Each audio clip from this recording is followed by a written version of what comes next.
पिछले पार्ट में हमने बात की थी कि इन्वेस्टिंग क्यों जरूरी है और सिर्फ सेविंग से ही काम क्यों नहीं चलेगा। तो आज की वीडियो का हमारा टॉपिक है असेट्स और एसेट क्लास, यानी अलग अलग तरह के इन्वेस्टमेंट ऑप्शन जिसमें आप अपना पैसा लगा सकते हैं। अब ज़्यादातर लोग क्या है कि ज़्यादातर लोग सिर्फ फिक्स डिपॉजिट या रियल एस्टेट के बारे में ही जानते हैं, लेकिन आज हम देखेंगे कि और भी हमारे पास क्या इसमें थोड़ा सा, या तो ये लाइन को ही हटा देना क्योंकि मैंने इसमें काम कर लिया है पहले भी, ठीक है। क्या इसमें इसको नेचुरल फील कराना है कि ये पावरफुल ऑप्शन ना है, ऐसा फील हो रहा है कि हम लोग कोई बड़ी बातें कर रहे हैं, ठीक है। या हम लोग और भी ऑप्शंस के बारे में डिस्कशन करेंगे, ऐसा लिख लेना। मतलब पावरफुल वर्ड को हटा के इसको नेचुरल फील कराने की कोशिश कर देना, बहुत सिंपल बना देना इसको, ठीक है ना। ये थोड़ा नेचुरल फील नहीं होता है यहाँ पे, ठीक है। लेकिन आज हम देखेंगे कि और भी काफ़ी पावरफुल ऑप्शंस हैं और इस वीडियो में सब कुछ सिंपल भाषा में समझेंगे। मेरा फोकस ये है कि आप कॉन्सेप्ट्स को समझें, सिर्फ टर्म को याद करने की टेंशन ना लें। तो चलिए सबसे पहले बेसिक से शुरू करते हैं कि सबसे पहले आना चाहिए था हमें, बेसिक से शुरू करते हैं। हम लोग ये जानते हैं कि या तो इसमें ऐसा होना चाहिए कि, तो चलिए सबसे बेसिक से शुरू करते हैं। सबसे पहले हम बात करते हैं कि यहाँ पर आना चाहिए, ये वर्ड आना चाहिए। सबसे पहले हम बात करते हैं कि असेट्स क्या होते हैं, ऐसा होना चाहिए यहाँ पे, ठीक है। तो सबसे पहले हम बात करते हैं कि असेट्स क्या होते हैं। सिंपल भाषा में बोलें तो असेट्स वो चीज़ें होती हैं जिसका कुछ वैल्यू होता है और जिसे लोग इस उम्मीद में खरीदते हैं कि आगे चल के उसकी वैल्यू बढ़ेगी या उससे कुछ इनकम मिलेगी। जैसे fix deposit, mutual funds, stocks या फ्लैट्स, ये सारे के सारे असेट्स हैं। इसको सब असेट्स हैं, इसको थोड़ा और नेचुरल फील कराने के। वैसे ये भी ठीक है, अगर आप चाहें तो कर सकते हैं। मतलब मेरा फ्लो आप अंडरस्टैंड करने की कोशिश कीजिएगा।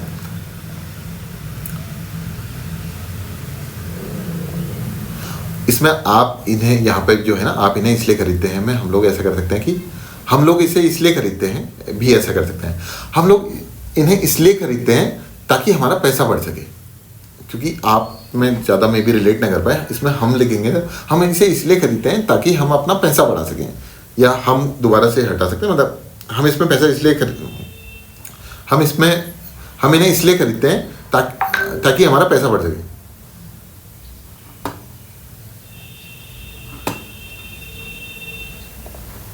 तो फिर अब नेक्स्ट वाली लाइन पर आता हूँ। तो यहाँ पे तो आ जाएगा। तो अब चलते हैं एक स्टेप और आगे, समझते हैं कि अब असेट क्लास क्या होते हैं। सोचिए आप एक मॉल में गए हैं, मॉल में अलग अलग फ्लोर्स हैं। एक फ्लोर सिर्फ कपड़ों के लिए है, एक फ्लोर फूड कोर्ट के लिए, एक फ्लोर गेमिंग जोन और एक है इलेक्ट्रॉनिक का सेक्शन। अब हर फ्लोर पर स्टोर्स अलग अलग हो सकते हैं, लेकिन सब एक ही कैटेगरी के होते हैं। जैसे फूड कोर्ट में अगर आप जाएंगे, इसमें आप लिख लेना, फूड कोर्ट में अगर आप जाएंगे टाइप का, तो आपको वहाँ पे पिज्ज़ा, डोसा, मोमो, ये सब खाने की ही चीज़ें मिलेंगी। बिल्कुल वैसे ही क्या होता है, इन्वेस्टमेंट की दुनिया में भी एसेट क्लास होते हैं, यानी इन्वेस्टमेंट को उनकी टाइप और नेचर के हिसाब से कैटेगरी में डिवाइड किया जाता है, लिख देना। और पता है ये ग्रुपिंग इसलिए की जाती है ताकि आप आसानी से समझ सकें कि कौन सा ऑप्शन रिलेटिवली सेफ है, कौन सा थोड़ा ज़्यादा रिस्की हो सकता है और कौन सा ज़्यादा रिटर्न दे सकता है। जैसे रियल एस्टेट एसेट क्लास में फ्लैट्स, लैंड और कमर्शियल प्रॉपर्टीज़ आती हैं, और कमोडिटीज़ में सबसे जो कॉमन है वो है गोल्ड, सिल्वर और ऑयल। और ऐसे ही इसमें यहाँ पे थोड़ा सा कनेक्टिंग लाइन ऐड कर लेना। और ऐसे ही फिक्स डिपॉजिट में आप एफडी, आरडी या पीपीएफ जैसे सेफ इन्वेस्टमेंट रोक सकते हैं। और इक्विटी में स्टॉक, म्यूचुअल फंड शामिल होते हैं। और इक्विटी में शामिल को आप थोड़ा चेंज करके इसमें आप थोड़ा सा इसको, और इक्विटी में स्टॉक और म्यूचुअल फंड आते हैं, या म्यूचुअल फंड के अंदर स्टॉक और म्यूचुअल फंड्स आते हैं। तो यहाँ पे फिर तो भी ऐड कर लेना। तो हर क्लास का अपना रिस्क, रिटर्न और लिक्विडिटी लेवल होता है। तो चलिए अब फिर इसमें आपको थोड़ा सा ही बता देना कि हमने अभी तक क्या हल्का डिस्कशन किया इस वाले उसमें। तो चलिए अब हम लोग यहाँ पे, तो चलिए अब एसेट क्लास को डिटेल में समझते हैं। ये वैसे मेंशन नहीं, तो no need to change anything now. तो चलिए एसेट क्लास को डिटेल में समझते हैं सिंपल एग्जांपल्स के साथ ही हम लोग यहाँ पे हम ऐड कर लेना। साथ ही हम देखेंगे कि कौन सा ऑप्शन आपके फाइनेंशियल गोल और रिस्क लेवल के हिसाब से फिट बैठता है। क्योंकि हर यहाँ पे क्योंकि कर देना, या क्योंकि हर इंसान का इन्वेस्टमेंट पर्पस अलग अलग होता है। किसी का शॉर्ट टर्म टारगेट होता है और किसी का लॉन्ग टर्म गोल। इसलिए एसेट क्लास को समझने के साथ साथ हमें वर्ड ऐड कर लेना, हमें ये भी देखना जरूरी है कि वो आपके पर्पज से मैच करता है, करते को करता कर देना, करता है या नहीं, क्योंकि और करता है या नहीं, ठीक है, आप परफेक्ट है। सबसे पहले हम बात करते हैं, सबसे पहले हम वर्ड ऐड करना, सबसे पहले या तो वैसे हम नॉर्मल भी रहने देते हैं। सबसे पहले बात करते हैं फिक्स इनकम एसेट क्लास की। इसमें आते हैं fix deposit, PPF, EPF, government bonds और डेट म्यूचुअल फंड्स। इनमें आपको फिक्स रेट ऑफ रिटर्न मिलता है और इसमें यहाँ पे वर्ड यूज करना, और इसमें रिस्क भी काफ़ी कम होता है, क्योंकि ये लाइन काफ़ी छोटी है, रिस्क काफ़ी कम होता है, मतलब ये बहुत नेचुरल नहीं लग रहा है, ठीक है। और आपको पहले से पता होता है कि मैच्योरिटी पे आपको लगभग, इसमें लगभग वर्ड यूज कर लेना, क्योंकि हमारा जो डेट म्यूचुअल फंड होता है वो उसमें एग्जैक्ट पता नहीं होता है। तो आपको पहले से पता होता है कि मैच्योरिटी पे आपको लगभग कितना पैसा मिलेगा। तो रिटर्न्स यूजुअली जो होते हैं इसमें इन्फ्लेशन के आसपास होता है, जो कि 6 से 8% के रेंज में होता है। मान लीजिए आप 1 लाख फिक्स डिपॉजिट में इंटरेस्ट में 7% इंटरेस्ट पे लगाते हैं, तो 1 साल बाद आपको 7,000 का इंटरेस्ट मिलेगा, और आपको ये एक प्रेडिक्टेबल रिटर्न देता है। लेकिन इसमें लिमिटेड ग्रोथ के कारण, ये इसमें वर्ड ऐड कर लेना यहाँ पे, ठीक है। लेकिन इसमें लिमिटेड ग्रोथ के कारण ये यहाँ पे ये आ जाना के कारण ये लॉन्ग टर्म के लिए एक अकेला ऑप्शन नहीं बन सकता है। तो फिक्स इनकम उन लोगों के लिए सही है जो रिस्क नहीं लेना चाहते हैं या जिनको शॉर्ट टर्म के लिए पैसा पार करना है। तो यहाँ पे फिर आप नेक्स्ट बात कर लेना कि तो आप बात करते हैं रियल एस्टेट की। तो अब बात करते हैं रियल एस्टेट की। इसमें आता है land, residential flats, commercial properties, और कॉमर्शियल प्रॉपर्टीज आना चाहिए। और यहाँ पे तो ये एक फिजिकल एसेट्स हैं। ये एक फिजिकल एसेट्स हैं जिसे आप देख सकते हैं, छू सकते हैं, और यहाँ पे दोबारा से और आना चाहिए। और फाइनेंस की भाषा में हम इसे टेंजिबल एसेट्स कहते हैं। इसका रिटर्न लोकेशन और मार्केट कंडीशन पर डिपेंड करता है, लेकिन इसमें लिक्विडिटी कम होती है और इसे बेचने में काफ़ी वक्त लगता है, इसलिए और काफ़ी मत ऐड करना, और इनको बेचने में वक्त लगता है, ठीक है। चलो ये लाइन तो तभी ठीक है, एक सेकंड इसको स्लो कर लेता हूँ।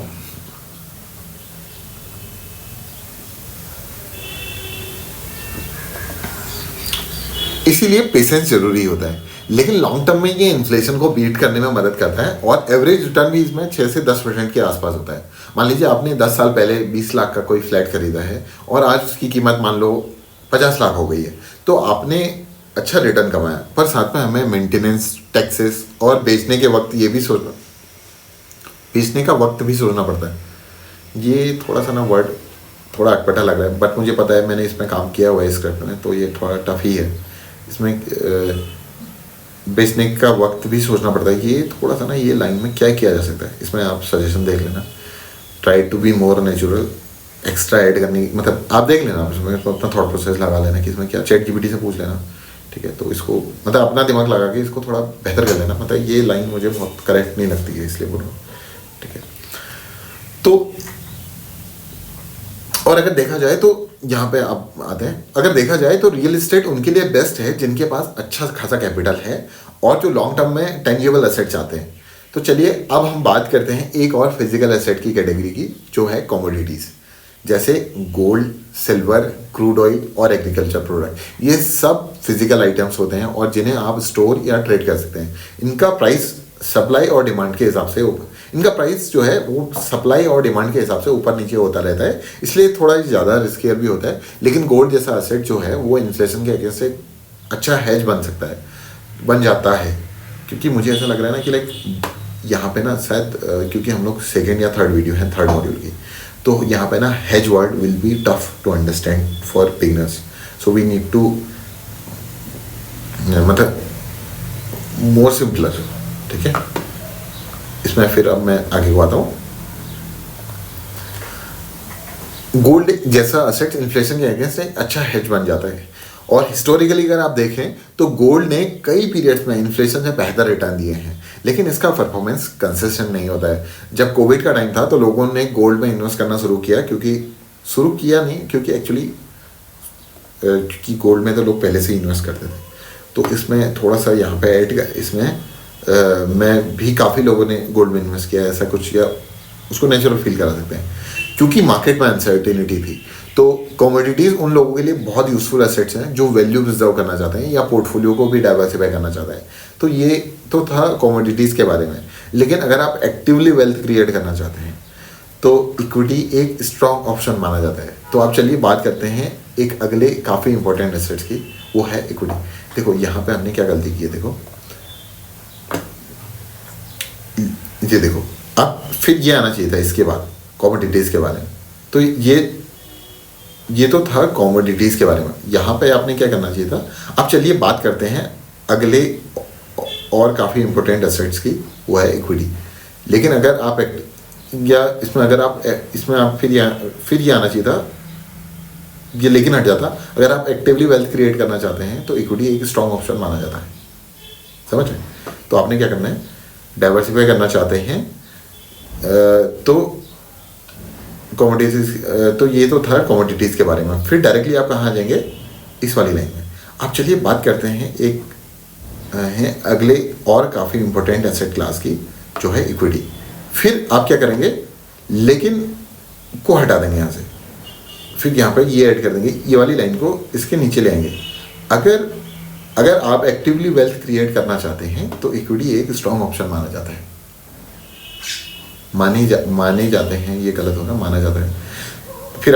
फिर इसके बाद हम लोग आगे को बढ़ेंगे। इसमें आप कंपनी के शेयर होल्डर बनते हैं और आना चाहिए यहाँ पे, या कुछ और आना, कोई भी कनेक्टिंग आ जाना चाहिए। और स्टॉक्स और इक्विटी म्यूचुअल फंड एक ही कैटेगरी में आते हैं। अगर आप इक्विटी जैसे कि निफ्टी 50 इंडेक्स या किसी लार्ज कैप म्यूचुअल फंड में इन्वेस्ट करते हैं तो आप नोटिस करते हैं कि पिछले 10 से 12 साल में निफ्टी ने एवरेज 11 से 13% का एनुअल रिटर्न दिया है।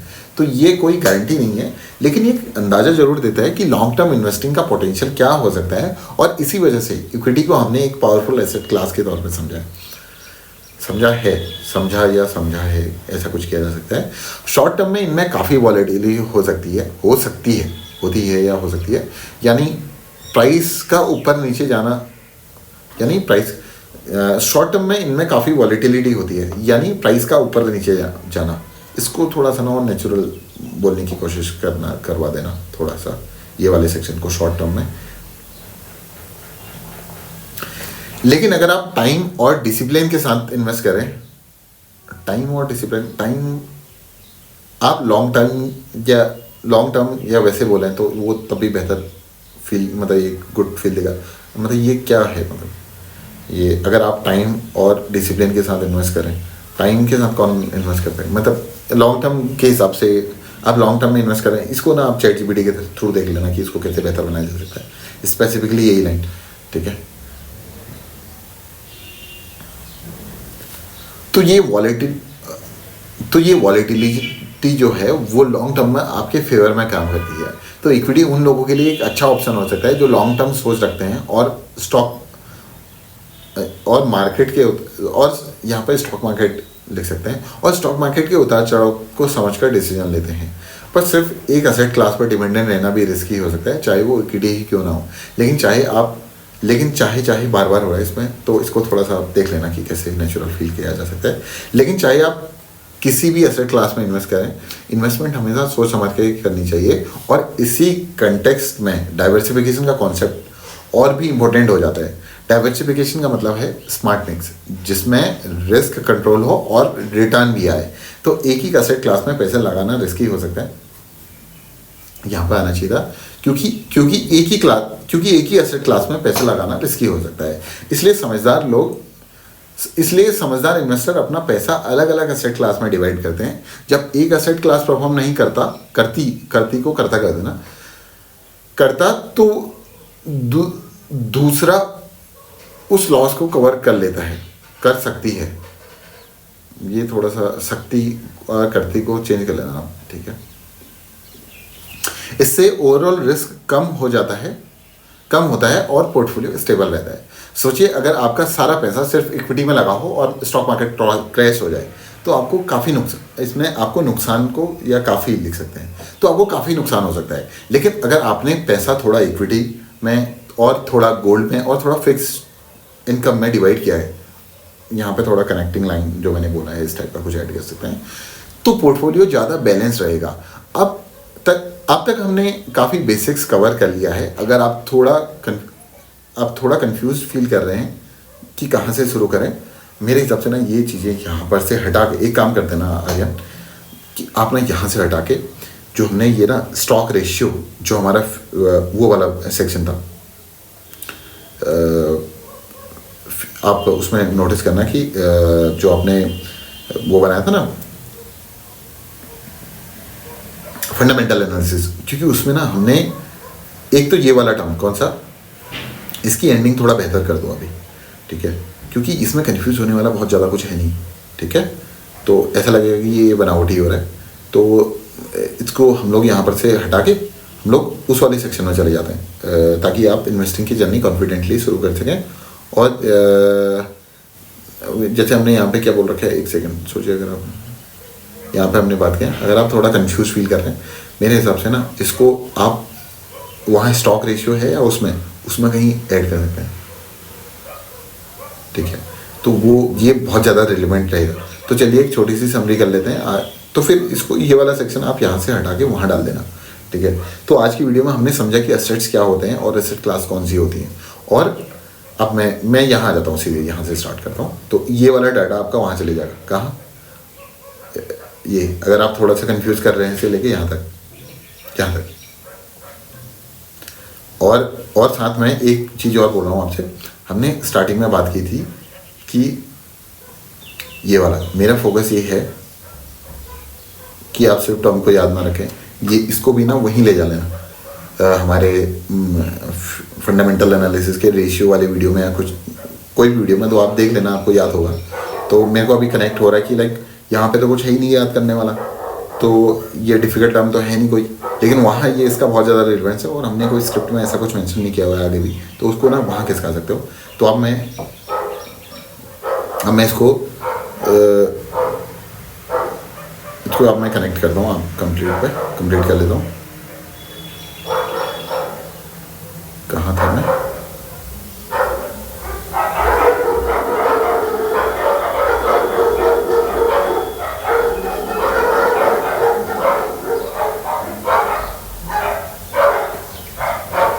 यहाँ पे था, लास्ट पैराग्राफ है। चलो तो चलिए एक छोटी सी समरी कर लेते हैं। आज की वीडियो में हमने समझा कि एसेट्स क्या होते हैं, एसेट क्लास कौन सी होती हैं और हर एसेट क्लास का रिस्क रिटर्न प्रोफाइल क्या है। ये बेसिक अंडरस्टैंडिंग आपको एक स्ट्रॉन्ग बेस देगी ताकि आप इन्वेस्टिंग जर्नी को अपनी कॉन्फिडेंटली स्टार्ट कर सकें, ताकि आप इसमें आप अपनी वर्ड है, ताकि आप इन्वेस्टिंग जर्नी कॉन्फिडेंटली स्टार्ट कर सकें। भी हो सकता है आप अपनी कर देंगे तो वो ज़्यादा रिलेवेंट लगेगा, ठीक है। आपको हर टर्म्स को रट्टा मारने की ज़रूरत नहीं है, आप सिर्फ कॉन्सेप्ट को समझ लीजिए और धीरे धीरे सब आपको नेचुरल लगने लगेगा। इवन ये वाली लाइंस भी आप उसको वहाँ डाल सकते हैं, ठीक है। प्रैक्टिस के साथ साथ सब क्लियर हो जाएगा। ये सारा मेरे हिसाब से फंडामेंटल एनालिसिस के लिए बहुत ज़्यादा यूज़फुल है, तो ये आप इसको कर लीजिएगा।